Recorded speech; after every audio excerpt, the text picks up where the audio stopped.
What would I invest in if I had one thing to invest in for the next 100 years? Well, multifamily would certainly be near the top of my list, especially in this coming decade. Welcome to the Next Level Income Show, where it's our goal to take your income, your investments, and your life to the next level. I'm your host, Chris Larsen.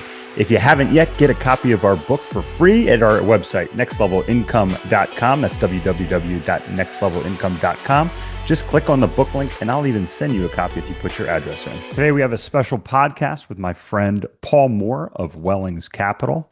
Paul is going to talk about his journey, which is really anything but ordinary. He had a career at Ford Motor Company. He co-founded a staffing firm, which he sold at the age of 33 before transitioning into a career in commercial real estate, where he's made a lot of different mistakes as well as massive success that he's going to talk about today. He also hosted a podcast, How to Lose Money, and he's been a guest on over 300 podcasts. We're going to talk about where we are in the economy today, what the best area, in his opinion, of real estate you can invest in today. And we're also going to talk about a mission that he is on that is near and dear to both his heart as my heart on today's podcast. So stay tuned. You'll be able to learn a lot, and you also get some great information and learn how to get free copies of both our books on today's podcast. Paul, it's always good to see you, my friend. Thanks for coming back on the show. Chris, what an honor to be here. Thank you for having me back. Absolutely. Yeah, you have a wonderful story. You got several different things that you're working on. I know, geez, it's been a few years since you've been on. I think back in 2021. It's been a long time. Yeah. And we were just recounting that. I vividly recall that conversation in that podcast, and some of our listeners might too. But man, the world of commercial real estate's changed a lot. And it's great to have you back on to kind of get your insights into where we are in the commercial market, and what kind of your outlook is for the future. But I would love for you to share a little bit about your background, Paul, before we dive into the business side of things. Okay, great. Well, I'm old, so it takes a while to share it.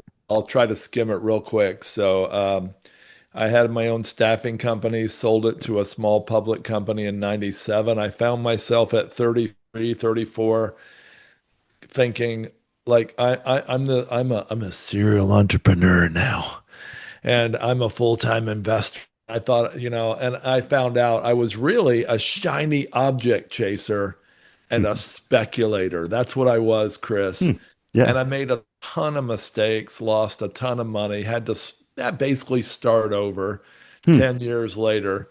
But, I'm really thankful for those mistakes, because now it has helped us, my company, Wellings Capital, and me, to be super, super careful and really much, much more diligent and much more, hopefully, wise than we would have been if it hadn't been for those mistakes. You might recall a podcast called How to Lose Money. And on that show, we explored lots of mistakes and losses and pain and failure. And so anyway, that's I went from years of residential real estate, about 11 years, to now 14 years of commercial. Went from multifamily to now managing 8 different multi-asset, multi-geography funds. Yeah, no, I love it. And I love that title of your podcast, How to Lose Money, because one of the things that we try to teach our boys is that failure is okay, as long as you learn from it. And then one of our other sayings is, you're not stupid unless you make the same mistakes repeatedly.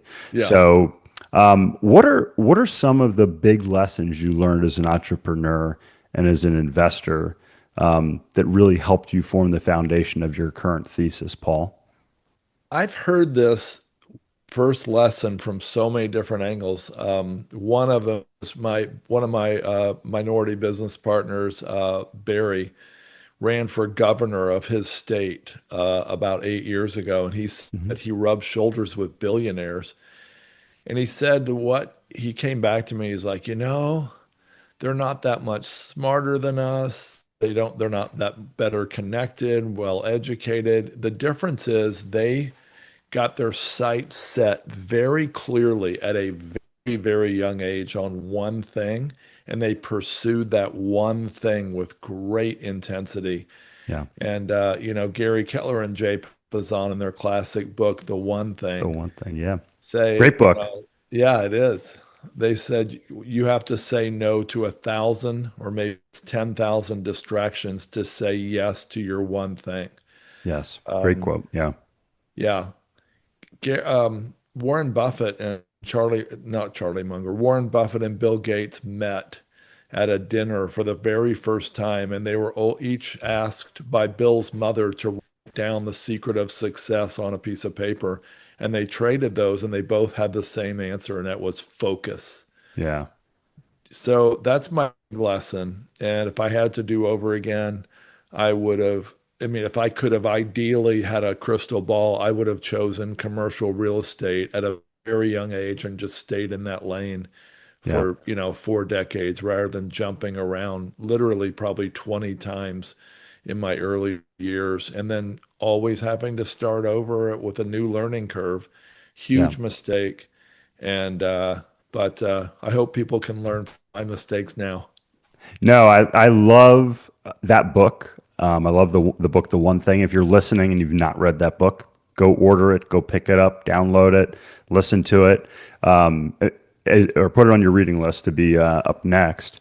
And when I do, I'm going through as we record this, we're coming up on the end of Q3, and at the top of my quarterly planning, it says, I have got one line. It says, what is the one thing that you could do that would make everything in your life or business easier? And that's one of the other quotes from the book. So that's always how I start my planning, my focus for the next quarter, the next year. So I absolutely love that. Right. And obviously, I love commercial real estate, as the audience knows. Paul, we've seen a lot. I talk a lot on the show about the real estate cycle, and we've got a lot of new investors. We see people that haven't been through cycles in the past. You've seen the savings and loan crisis, if not in Yeah. real estate. In the business world, I watched my parents lose their jobs in the savings and loan crisis. I watched, 9/11. I saw the great financial crisis. I'm seeing what we're going through now. Um, you know, one of the things that I think is, you pick something. And as an investor, some investors have been burned recently in commercial real estate. But I have investors that have been with us for 10 years and they say, we've had great deals, we've had good deals, we've had, some deals go sideways, but I'm in it for the long haul. That's what our sophisticated investors say. They pick a thesis and stick to it. Right. What are your thoughts on where we are in the market? And, has that changed your thesis on commercial real estate? Yeah, I have a hard time answering this question because Yeah. I've got a couple different answers, but one I will tell you, and this is a little shocking. I didn't believe it for a while, but then I finally concluded it was true. So Warren Yeah. Buffett and Charlie Munger Yeah. claim that they, in 60 years of investing together, never had a conversation about where we are in the economy when making an investment and divestment or Hmm. divestment decision. Um, Huh. Thinking of a related quote that they relayed, which Yeah. was Peter Lynch from Fidelity fame said, "Those who live by a crystal ball are destined to eat glass." Um, I like that one. Yeah. Howard Marks said, "There's no use in trying to figure out, the top or the bottom of any cycle. Let's Yeah. just invest as wisely as we can for where we are now." Yeah. And so those are all some related concepts that go into this. Can I add one to that? I think it was Yeah. Templeton that said, um, I never try to time the top or the bottom of the market like exactly because you're going to miss out. So, and I'm paraphrasing. I have to go back and look at that exact quote. But, again, another famous, historical investor, very, very Right. similar philosophy. Yeah. Yeah. So I didn't really believe that Buffett and Munger never had a discussion about the economy. So I dug a little Yeah. deeper and I'm concluded that why would they lie? But Yeah. here's a funny little side note. If you cut Berkshire Hathaway's price by 99%, meaning if it was $100 a share, you cut it down to a Yeah. dollar a share, Yeah. it would still wallop the S&P 500 by like 40% over the last 60 years. Wow. So they probably know something that most people don't. Yeah. Um, anyway, their thesis was let's just invest in durable products. Hmm. That would be, assets that are hopefully recession resistant, great product with a long runway, Hmm. run by super capable management teams, and that's obvious what that means, Yeah. with heavy intrinsic value. In other words, at a price far below the potential value of the property, the project, Yeah. or the stock in their case. Yeah. And how that translates to commercial real estate is, let's look for recession resistant asset types. There's no recession proof types, but that means, like what would I invest in if I had one thing to invest in for the next 100 years? Well, multifamily would certainly be near the top of my list, Yeah. especially in this coming decade. My goodness, the Yeah. statistics are stunning. 7 million unit shortage. Yeah, it is Yeah. amazing. I mean, Affordability at all-time lows. absolutely. Yeah. Um, I specifically like workforce housing, which includes mobile home parks, which is a Absolutely. form of multifamily. Yeah. So I would look for that type of asset, run by capable managers. Of course, we all Mhm. know that a great operator can save a bad or mediocre deal, but a terrible operator can ruin the best deal on the Yeah. planet. Absolutely. So great management teams, and then third, of course, with intrinsic value. Where do you get intrinsic value? Yeah. You often get it. Of course, Buffett said, price is what you pay, value is what you get. Where do you get intrinsic value? Yeah. Well, you can't always get this, but Yeah. sometimes and even often you get it from buying from mom and pop operators. Yeah. That's operators who don't have the desire, the knowledge, or the resources to to improve the property, to maximize income, and to completely, to optimize value in the long run for investors. So if you can find a deal like that, and if you ask me, I'll give you a few examples. But if you can Absolutely. find a I'll deal ask with you. those, okay. So if you can find a deal and with those three aspects, you can do that deal in any economy Yeah. and you win. There's no guarantee you'll ever win, by the way, but Yeah. you can have a likelihood of winning. Um, a perfect example, of course, we all know in hindsight that COVID did not destroy the world the way we thought, maybe Yeah. March of 2020 that it Yeah. could. Yeah. But in February 2020, we're the largest investor in a $7.1 million mobile home park, about half debt, about half equity. Hmm. The owner had not visited the property in at least 5 years.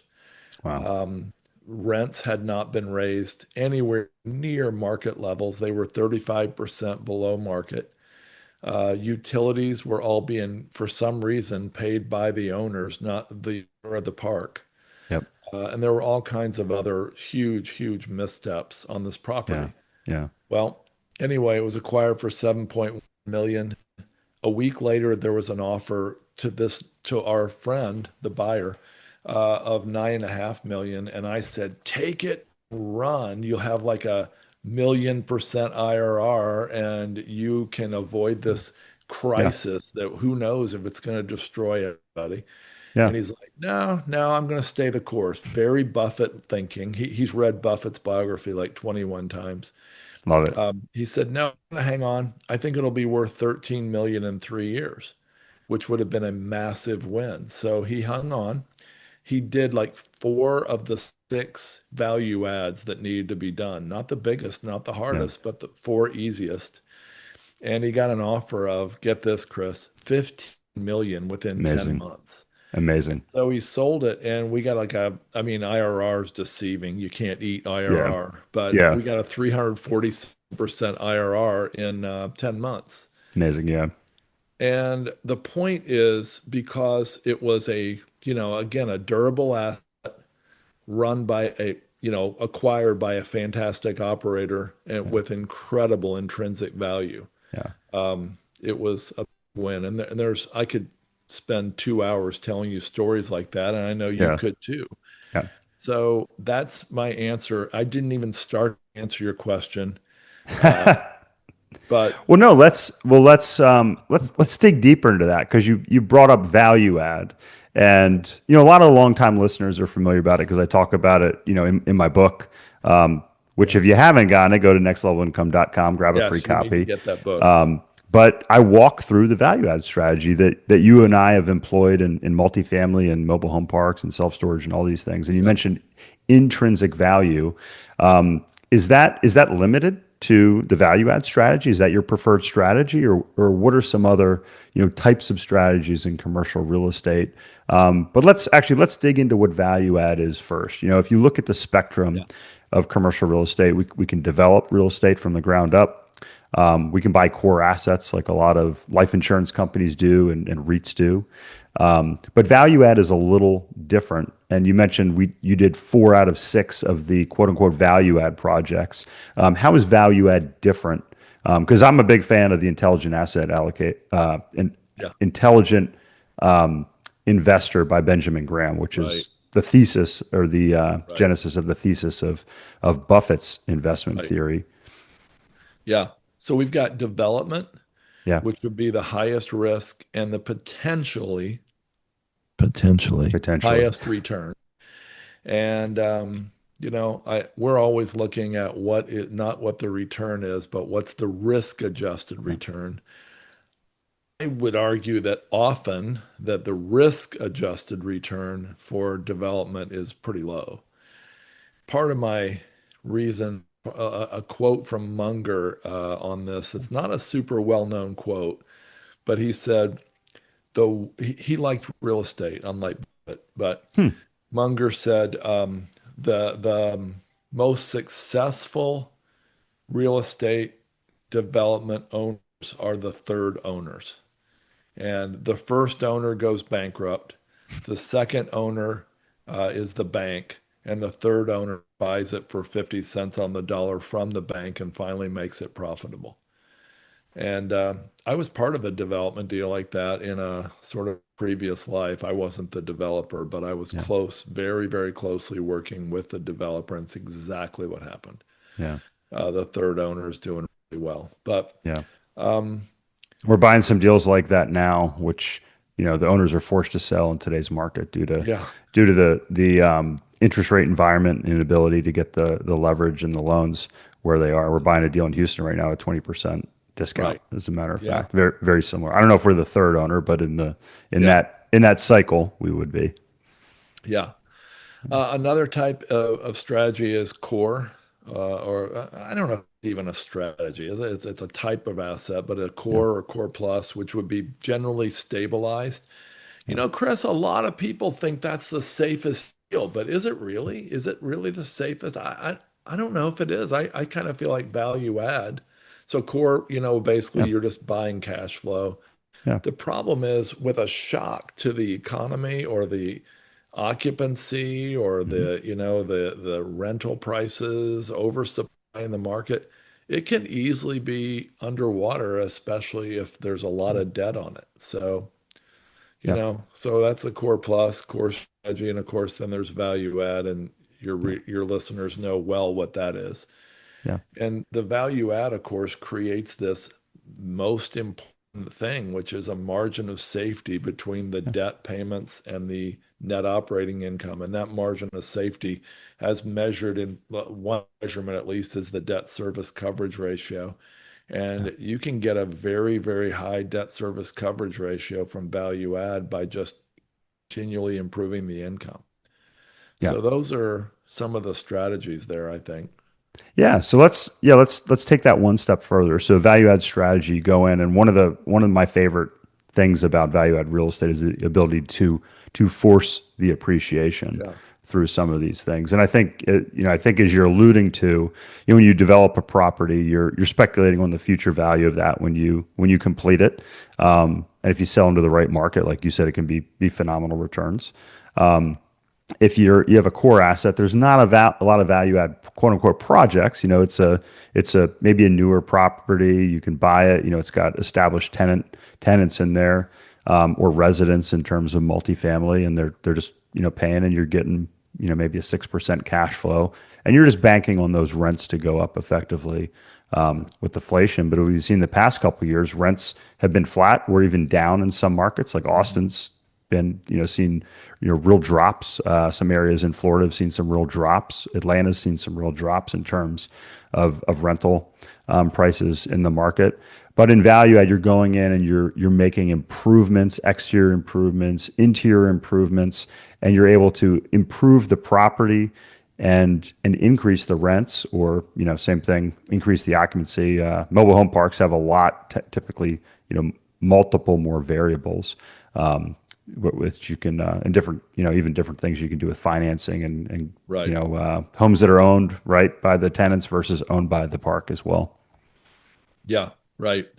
My favorite value add explanation is actually self-storage. I'm not saying Yeah, it's the best, but there's so many things people might not have thought of. I outline this. I've never run a self-storage facility, but I invest in them. So I wrote a book for Bigger Pockets in yeah, 2021.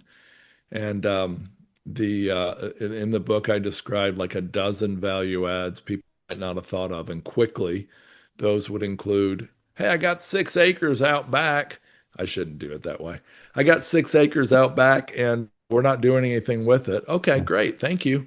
And that maybe you could gravel or pave it and maybe do mhm, boat storage, RV yep, storage, yep, commercial truck parking, hmm, industrial or construction equipment hmm, storage. So much you could do with 6 acres if you had the location. You yeah, could build more units, of course. yeah, Um, Another thing would be a cell tower lease if you have 6 acres out back. Another thing would be a billboard out front. They're incredibly profitable in the right location. A propane filling station. How about an ATM? How about setting up a little office or using the office you have to sell locks, boxes, tape, scissors? How about running a U-Haul operation? Some of those generate 3,000 a month, some of them 10,000 a month. Let's just say it's 3,000 a month. That's 36,000 a year in net operating income added. I'm assuming, net 36 sure, here. yeah, Divide that, of course, using your value add strategy. The value equals the net income, net operating income divided mhm, by the cap rate. Well, 36,000 a year divided by 6%, I believe gives you 600,000 in increased value. That's yeah, just for signing a lease with U-Haul and setting up an operation. yeah, Of course, there's the obvious value adds like raising rents, increasing occupancy. Some of the value add deals we bought or that we've invested in, they didn't even have a website. And some of them had 100% occupancy, which is usually a big mistake in self-storage. It yeah, probably tells you you're way underpricing your units. yeah. So many more things you can do in self-storage. Yeah. So, Which, and going back to what you said in the beginning, that all hinges on operations. So you've got to have a great operator that's yeah, able to execute on those strategies and do them in a timely fashion as well, right. to do that. So no, that's our favorite strategy. That's our core strategy. If you're listening and your head's spinning from the cap rate analysis, it's in my book. You can go and review that Yes. and figure it out.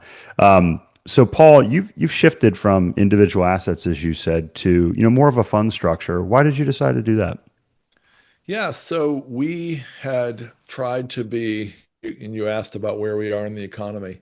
Yeah, From 2012 to 2022, as many people know, multifamily got very, very popular. Syndication got very, very popular. A lot of gurus grew up in that time and became, really well known, and they raised a lot of money, and a lot of people were overpaying for yeah, assets, especially in multifamily. And we found out that we were outbid continually. My mentor, who yeah. encouraged us not to overpay, not to use risky floating rate debt. And Great lessons, great rules. Yeah, yeah, and so we just kept getting outbid. I mean, for years, continually outbid. And so I would just say we were effectively a failed multifamily operator. We didn't have the inside track, apparently, to get those off-market deals.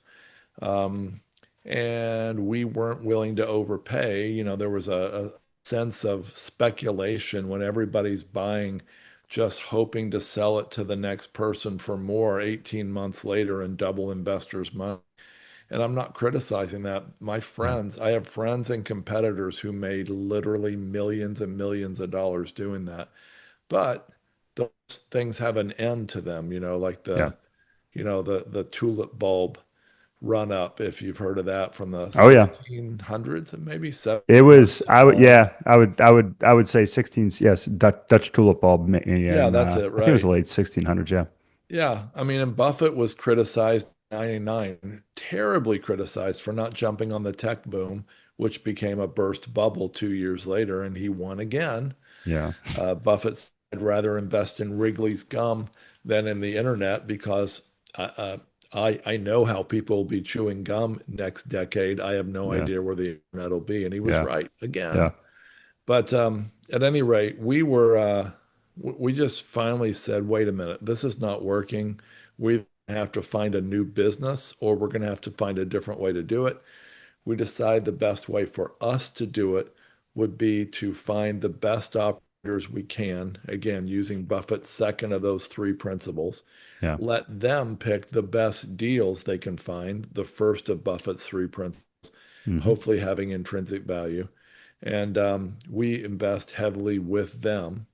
We also wanted diversification. So we said, let's diversify across different asset types, geographies, Hmm. operators, different places in the capital stack, which we hadn't thought of Yep. till years later. Yeah. And so here we are now with 8 funds and 210 million under management, and we don't operate anything ourselves. Yeah. No, I love it. And you give your investors options and diversity as well. And you brought up something which we've taken to as well. We have a private credit fund, and I think investors have most investors have heard of diversification, and diversifying across at least some assets. And you don't need a Mhm. ton in the stock market to really get effective diversification. That's something that we're not going to dive too deep into. But investors say, "Oh yeah, I'm going to invest in multifamily. I'm going to invest in self storage. I'm going to invest in mobile home parks. I'm going to invest in industrial." But most investors are limited to, common equity. At the bottom of the capital stack, you typically have the primary lender, the bank. Right. One of the reasons, we like private credit is we're coming in a second or a preferred equity position in a low leverage position, and doing that to give investors, diversification across the equity stack in terms of depth versus just breadth. Can you speak a little bit to that as well? Yeah, so we had a whole bunch of investors who found out where we were investing, and they said, "Well, we really don't need you. We can just go around you." And our argument was, Mm. "Sure, you absolutely can. Hmm. However, we're getting a much better split, like an 80-20 split when you would only get a 60-40." But nevertheless, Yeah. they still had a great point. And so Hmm. that was going on. We also were coming into this environment in 2022 to 2025 where interest rates were so high Hmm. and the debt markets were drying up in many cases, and the amount of equity they could raise, common equity, was dropping a Yeah. lot. And so there was this gap in the capital stack. Instead of getting a 75% loan, they might only get 55. Instead of raising the 25 that they used to, they might only be able to raise 20%. Now there's Yeah. this, what does that leave? A 25, 30% gap in the middle of the capital stack. Yeah. And so we were coming in with preferred equity. It was the same thing Buffett did, well, similar to what he did at Goldman Sachs in September 2008. He came in not with regular equity, with preferred, Yeah. and he got a 10% current pay and then a compounding accruing upside. And that's almost exactly what we've been doing for the Yeah. last 3 years. Yeah. And so that's been helpful. We don't do any rescue capital whatsoever, but we do bring pref equity to deals. Yeah. No, I love it. And I think it's a great area, especially for those investors that, require higher income today. I Right, think it's a real value for those versus those investors that are valuing growth and are maybe okay with a little less cash flow, but right. are looking for, a higher end multiple. Yep, I think investors have seen that as cash flows have been compressed in right, common equity and the interest rate and cost environment that we're in. right. So Yeah. I love that. We're going to get into your business, Paul, but something that is important to me. It's important to you, that I'd like to talk about because I know you're not just an entrepreneur. You're not just a real estate investor, but you're also a philanthropist. You have different things that are very meaningful to you. And I think we were talking about an individual that I met at a summit at a conference here this past week. And the first part of his talk, he talked about how he scaled his fund to about, it was a $38 billion fund, I think is what they ended up being in. And he was in real estate. So he Right. talked about kind of some of the keys to getting there. And the first thing he brought up was the importance of charity, of putting that in front and how that drove. And actually, this individual, you can look him up on the internet. He was the producer and the inspiration behind the movie Sound of Freedom, which if you have not watched it, I encourage you to check it out. Sound of Freedom, Yeah. which is it's widely available out there, and it's Right. a cause that he has that's also very similar to one that you support. Paul, do you mind sharing a little bit about that for our audience? Yeah, one of my heroes is William Wilberforce, and a whole lot of people listening have not heard of him. I recommend Yeah. you go check out the 2007 movie on his life, Amazing Grace. It needed to be a Yes. 10-hour movie to cover his Mm. life, but it was not. It covered one aspect of his multifaceted life, and that is he ended the slave trade and then eventually ended slavery in the United Kingdom, which spilled over to the whole West, including the Yeah. US. Yeah, Well, most people don't know that the end of slavery started in the UK, yes. and then there's a lot of slavery still today, but Yeah. that's a cool little fact about history there. Yeah, it's true. I mean, he gave Yeah, his wealth, he gave his health, he gave his relationships, mm, he gave everything for this cause that he was yeah, so committed to.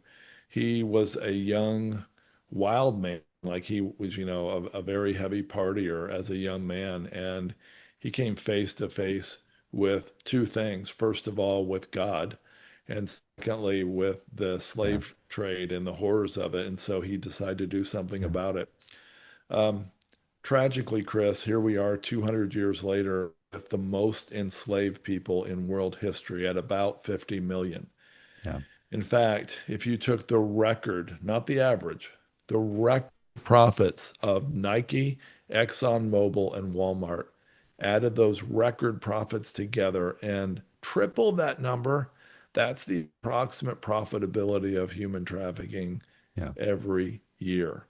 And the And cartels, everybody thinks drugs, but the human trafficking is yeah, as or even bigger component yeah. of what the cartels are doing. Yeah, and the Sound of Freedom movie explained exactly why that is. Yeah, Things are used up in one day. People are used up over and over multiple times a day over maybe years. yeah, And it's so tragic.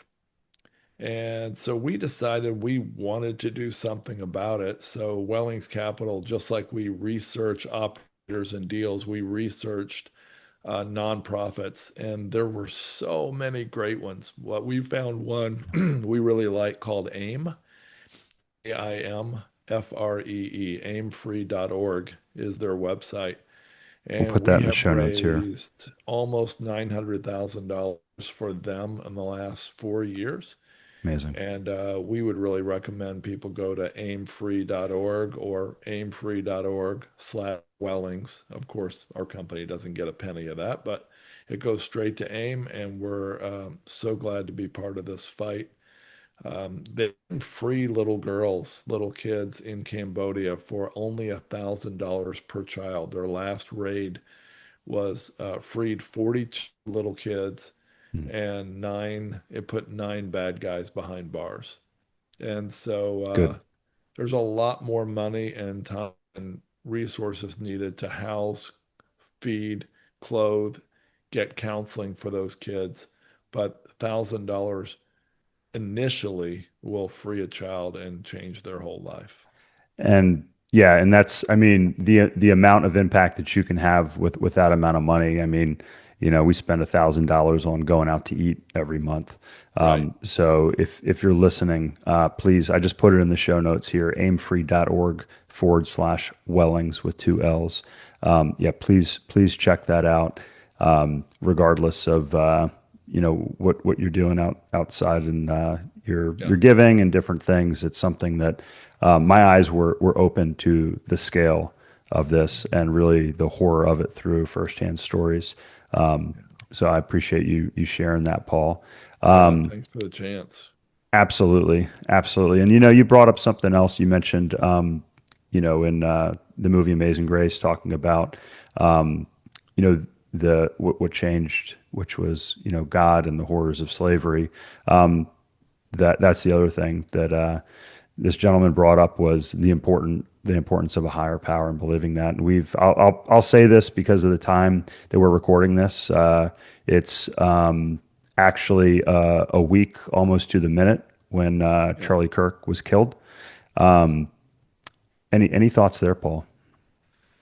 Yeah, I met Charlie 4 years Mm, ago at an event, and I did not follow him, did not know him that yeah, well. My wife did, other family members did, but like a lot of other people, I was obviously horrified at what happened a week yeah. ago. And my wife said, "Let's send him a check. Let's help Turning Point USA." And I'm like, I don't know. I mean, a lot of times these movements die with the followers' death. But when Erica Kirk got online Incredible. Saturday night and spoke and, so fiercely Yeah, spoke to the camera and the world, I turned to Elaine, my wife, and said, this movement's going to survive. Here's something some people might not know. Might be widely known by the time this podcast comes out. So a friend of mine was one of the mentors for Charlie when he was 19 or 20 years old, and wow. he's pretty close to the organization. He said that, Charlie had made a goal I think it was just a month or two ago. Did you hear this? That he I know wanted where to you're going. get Yeah, 30,000 chapters, and they only had like 3,200 chapters, if I recall. yeah. And Adam, Because his I chief think of, we have about 26,000 schools yeah, in the country, colleges, high schools. I might not be yeah, precise on the number. And he wanted a like chapter that. in each school, right? Yeah. Yeah. Yeah, so Adam, his chief of staff or operations guy, said, Charlie, time out. You want how many? You want 30,000 chapters? We only have like, again, let's say Yeah, it was about 3,000. 3,000, yeah. And Charlie said, yeah. And of course, the world knows this by now, probably, but there have been, as of Monday, there were 37,000 applications for new chapters. And I heard a rumor today, but not substantiated, that it might be over 50,000 applications today. What do you I think? I would, yeah, I don't know what the current number is, but I'm sure everybody will hear it. And I saw Erica's speech with my wife, and I couldn't even talk during it. It was so moving. I had my teenage boys, watch it as well. Right. And yeah, I learned of him. I'd heard of him, but my 15-year-old came home one day. Actually, he mentioned him. He might even been 13 at the time. Mm. It was a little over a year ago, and said, "Oh, do you know who this guy is?" I was like, "Yeah, I've heard of him." And he told me he was watching him. I said, "Well, I gotta watch. Who is this guy that's influencing my son? I need to know more about him." So I started seeing some of his stuff, and I mean, you can't not be impressed, no matter what you think of Mhm. his beliefs, by the energy that he had. Yeah. And my son was the second one to text me when he was shot. And that night, I was flying home, and we brought him home. He stays at his school. He's at a boarding school, and he came home that night, and he told me that he and his friends watched Charlie Kirk every day. And I don't know if I've seen it now with the reaction from around the world, but the impact that he had on this youth was incredible. But yeah, I think I'm going to tie this together because one of the things that our mission here at Next Level Income is education opportunities for financial independence. But what we do is we challenge conventional wisdom in terms of finances. So if you're an alternative investor, you know the importance of challenging the status quo and being able to listen to differences from convention. And I think it's just so important for us to continue to be opening to debate and listening to alternative opinions, because that's how we grow in this world. And that's what Charlie did. So, yeah, thanks for sharing your thoughts on that, Paul. We don't talk a lot about things like this on the show, but I think it actually does tie into the world of alternate investing. And on that note, Paul, you have an amazing company. You've built an amazing company for, not yourself, you've built an amazing company for investors. So how can our listeners learn more about Wellings Capital and what you guys are doing? Yeah. You can go to our website, wellingscapital.com. That's WELLINGS capital.com. And if you want a free ebook on mobile home park investing, RV park investing, self-storage, if you want access to the ebook of my multifamily book, which is not as good as Chris Larsen's, of course, but I used yours as inspiration when I wrote mine, Paul. yeah, Come on. sure. Yeah, right. Just because I'm older than you. But you can go to wellingscapital.com/resources. Awesome. Paul, it's always good to see you, my friend. Thank you so much for taking your time and sharing your experiences, your lessons, and your wisdom with our audience. Chris, what an honor to be here again. Thank you so much. Hey, Chris here again. I hope you found this episode valuable. Now, I have one more thing to gift you. We have a page for my coaching clients where you can get a free copy of my book, as well as much more from previous guests on the show. Just check out nextlevelincome.com/coaching to get a free copy of my book, audiobook, and much more. I'll send you a copy of my book and cover all the shipping costs as a thank you for listening to the podcast. Also, please like, share, and take just 90 seconds to give us a rating on Apple Podcasts.